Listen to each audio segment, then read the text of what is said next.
Hello everyone and welcome back to another techtorial video. If you're a secondary student who has paid any attention whatsoever to math, and more specifically the functions and graphs topic, then you surely have heard of the software that we will be talking about. Desmos is a graphing calculator that allows you to visually plot functions onto a plane and so many more capabilities to further your learning of functions. So without further ado, let's get into the video.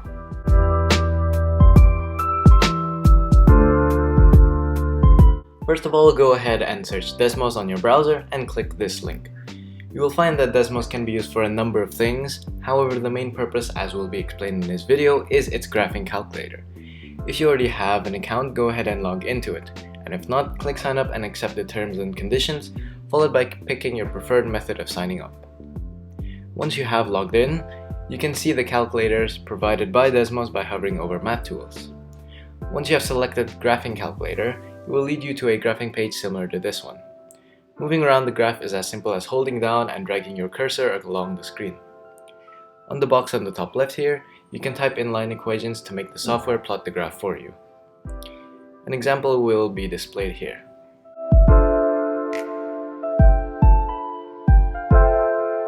After graphing multiple functions, you might notice how the equations on the plane are being graphed according to the color beside them here.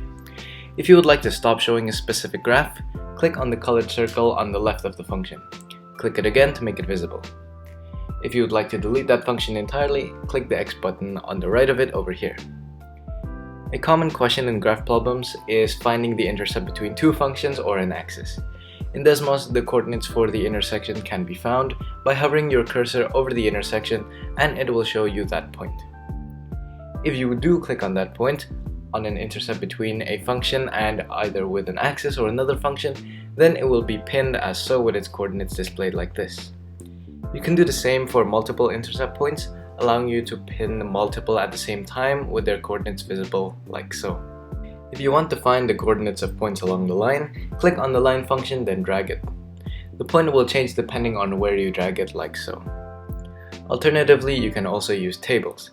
To do this, you can click the settings button here and click the table icon for which function you would like to have its points logged onto a table. It will then automatically create a table of coordinates for you. You can also use it as a form of calculator by inserting a random value of x to get its y value like so. The option next to the table icon is duplicating a function, which is exactly what it sounds like, shown here. On the top right of the list of functions tab, this arrow here will allow you to hide and show the entire tab like so. On the top of the functions tab, these two opposite arrows here will undo and redo the actions in the logged functions below like so. On the top right of the whole screen here, the plus and minus buttons zoom in and out of the screen respectively. Clicking the home button below it will lead you back to the origin point of 0 and 0. There are many more types of functions that can be added by clicking the plus symbol on the top left. Adding an expression allows you to write a complicated equation. This can also be done by clicking the keyboard button on the bottom left here.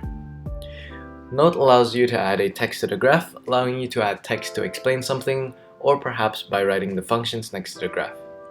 This will be very useful if you were to share this Desmos with other people, allowing it to be easier to explain things.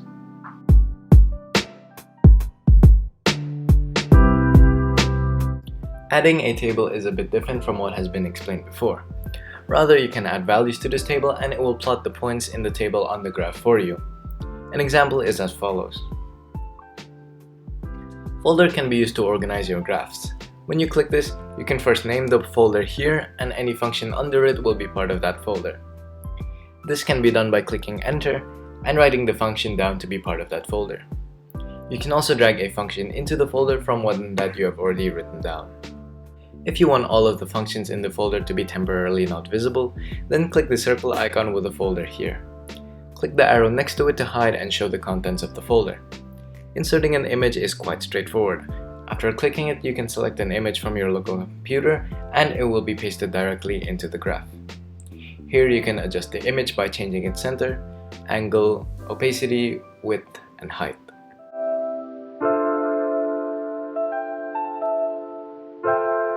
For the expression option before, in writing more complicated equations, this is the page that you should be met with. Not too different from the values on a normal scientific calculator. Clicking functions here allows you to use more complicated elements to be inserted into your functions. An example can be as follows. Say for instance you want to find the value of a variable in an equation that goes through a certain point. You can use the bracket option here like so, and it will draw the various graphs with the values of that variable in the brackets. You can use this to check and see which value satisfies the conditions. Next, you can adjust the settings of the graph by clicking the wrench icon above the plus icon on the top right here. You can adjust the values including font size, reverse the color contrast like so, turning on Braille, changing the grid type from boxes to a circular grid from the origin, and vice versa. You can also change the axis numbers, arrows for the axis, as well as adding a label to the X and Y axes. You also have the option to change the angle unit from radians to degrees and vice versa, which you have to pay close attention to since it makes quite the difference. For instance, the graph here is in degrees, and here is the exact same graph in radians.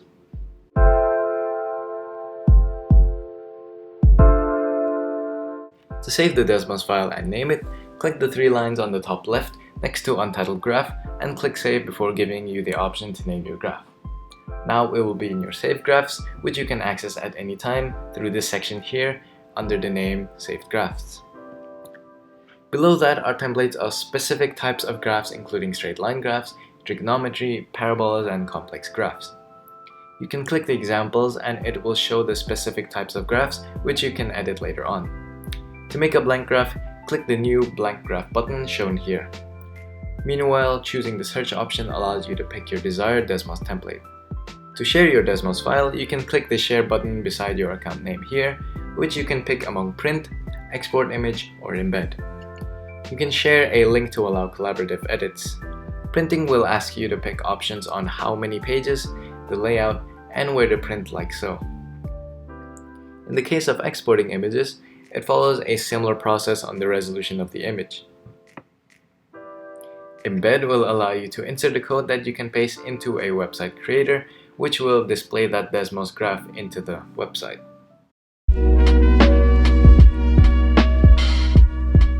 Well, that does it for this Desmos video. We hope that graphing using functions has become much easier and much more manageable with the use of Desmos, and don't forget to check out the other videos on our channel. See you next time!